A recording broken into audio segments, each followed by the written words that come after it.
মৰমৰ ছাত্ৰ ছাত্ৰীসকল ক্লাছ 6 ইউটিউব চেনেলত মই সকলোকে স্বাগতম জনাইছোঁ।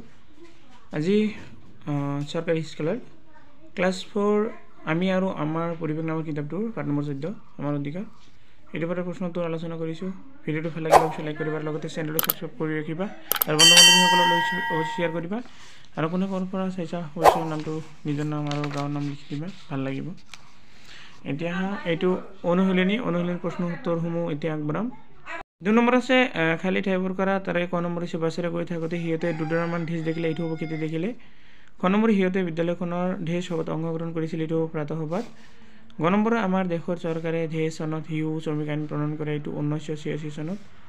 খ নম্বৰ 2009 চনত ঢেঁচ শিক্ষাৰ আইন প্ৰৱৰ্তন কৰে, এইটো শিশুৰ অধিকাৰ আইন। 3 নম্বৰত আছে সত্য নসত্য লিখিব দিছে। ক নম্বৰ আছে সিহঁতে দেখা বিদ্যালয়খন ছোৱালীৰ সংখ্যা যথেষ্ট আছিল, এইটো সত্য। সেই অঞ্চলটোৰ জনবসতি হেৰেঙা আছিল, এইটোও সত্য। লিংগ বৈষম্য ল'ৰা আৰু ছোৱালীৰ মাজত থকা ভেদাভেদ, এইটো সত্য। মালালা ইউছুফে ভাৰতীয় মহিলা নহয়, মালালা ইউছুফে আছিল পাকিস্তানৰ মহিলা, গতিকে এইটো অসত্য হ'ব। আকস্মিক বক্তৃতা আয়োজন কৰা শিশুৰ লিংগ বৈষম্য, এইটো স্কুলত কৰিব তোমালোকে। তো আজি তোমালোকৰ অনুশীলনীৰ প্ৰথমটো প্ৰশ্ন আছে, চাবা উত্তৰ লিখা। তাৰে ক নম্বৰটো হৈছে লিংগ বৈষম্য মানে কি। এবাৰ উত্তৰটো চোৱা কৈছে লিংগ বৈষম্য মানে হ'ল ল'ৰা আৰু ছোৱালীৰ মাজত থকা ভেদাভেদ। আমাৰ সমাজত বৰ্তমান প্ৰচলিত হৈ আছে। ল'ৰা আৰু ছোৱালীৰ মাজত ভেদাভেদ কৰে, ল'ৰাক বেছি মূল্য দিয়ে আৰু ছোৱালীক কম মূল্য দিয়ে, এইটো হ'ল ভেদাভেদ। খ নম্বৰত হৈছে শিশুৰ অধিকাৰ বুলিলে কি বুজা। উত্তৰটো হৈছে শিশুৰ অধিকাৰ বুলিলে পিতৃ মাতৃ আৰু পৰিয়ালৰ সৈতে মৰম চেনেহৰ আদৰ যত্নৰে জীৱন যাপন কৰাৰ অধিকাৰ, সকলো প্ৰকাৰৰ হিংসাৰ পৰা সুৰক্ষিত হৈ থকাৰ অধিকাৰ, সুস্বাস্থ্যৰ অধিকাৰী হৈ মানসিক আৰু শাৰীৰিকভাৱে সুস্থ হৈ থকাৰ অধিকাৰ, সুনাগৰিক হিচাপে গঢ় লৈ উঠাৰ বাবে শিক্ষাৰ অধিকাৰ, যিহেতু শিক্ষা অবিহনে জীৱন কোনো অৰ্থ নাথাকে।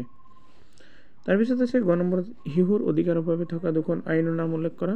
উত্তৰটো হৈছে শিশুৰ অধিকাৰৰ বাবে থকা দুখন আইনৰ নাম হ'ল শিক্ষাৰ আইন আৰু শিশু শ্ৰমিক আইন।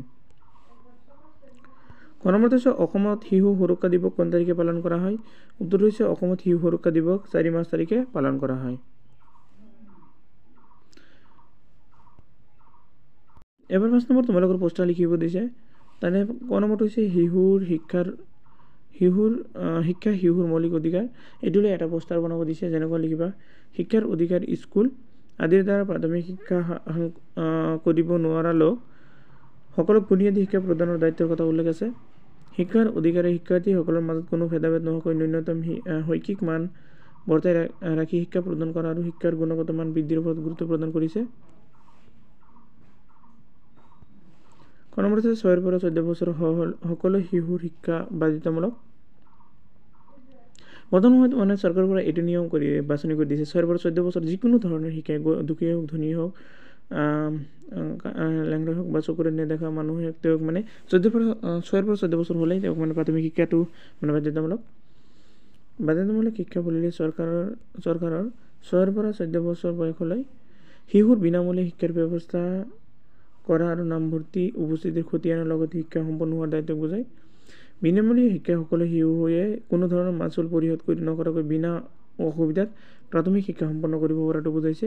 তো আজিৰ ভিডিঅ' তোমালোকৰ এইখিনিলৈকে আৰু ভিডিঅ'টো সম্পন্ন কৰি যোৱাৰ বাবে সকলোকে ধন্যবাদ জনাইছোঁ।